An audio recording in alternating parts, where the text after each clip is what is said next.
لاڑکانہ میں انڈس اسپتال and health net work Gavi اور ڈی ویکسین الائنس کے تعاون سے 15 ستمبر سے شروع ہونے والی سروائیکل کینسر کے بچاؤ کے لیے ایچ پی او ویکسین مہم کے سلسلے میں D H O office Larkana سے شہید محترمہ بے نظیر بھٹو میڈیکل یونیورسٹی تک آگاہی کی ریلی نکالی گئی۔ مزید تفصیلات جانیں گے فراز شیخ سے۔ جی فراز شیخ، بتائیے گا کیا تفصیلات ہیں؟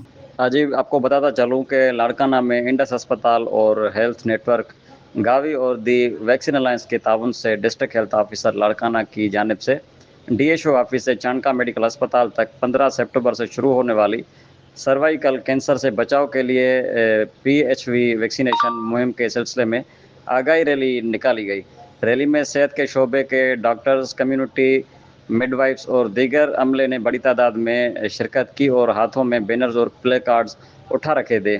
D H O Larkana doctor Shaukat Abro نے میڈیا سے بات چیت کرتے ہوئے کہا کہ صوبائی وزیر صحت ڈاکٹر عذرا فضل پیچھو کی خصوصی کاوشوں سے 15 ستمبر سے 27 ستمبر تک سروائیکل کینسر سے بچاؤ کے لیے جو ہماری کمپین ایچ پی وی کمپین جو ہماری اسٹارٹ ہو رہی ہے 15 ستمبر سے 27 ستمبر تک کی چلے گی۔ اس میں سروائیکل کینسر کے خلاف جو سندھ گورنمنٹ نے انیشیٹو لیا ہے، جس میں 9 سال سے 14 سال تک کی جو ہماری بچیاں ہیں ان کو ایچ پی وی کی ویکسین لگے گی۔ ایچ پی وی ویکسینیشن مہم شروع کی جا رہی ہے۔ انہوں نے مزید کہا کہ مہم کی کامیابی کے لیے ضلع میں 122 ٹیمیں تشکیل دی گئی ہیں جو اسکولوں، مدرسوں اور گھروں میں جا کر 9 سے 14 سال کی عمر کی 1,32,600 لڑکیوں کو حفاظتی ٹیکہ لگائیں گی تاکہ بچیوں کو اس کینسر سے بچایا جا سکے۔ انہوں نے مزید کہا کہ یہ جو ٹیکہ ہے یہ ایک بار صرف لگے گا اور جس کا کوئی بھی سائیڈ ایفیکٹس نہیں۔ انہوں نے کہا کہ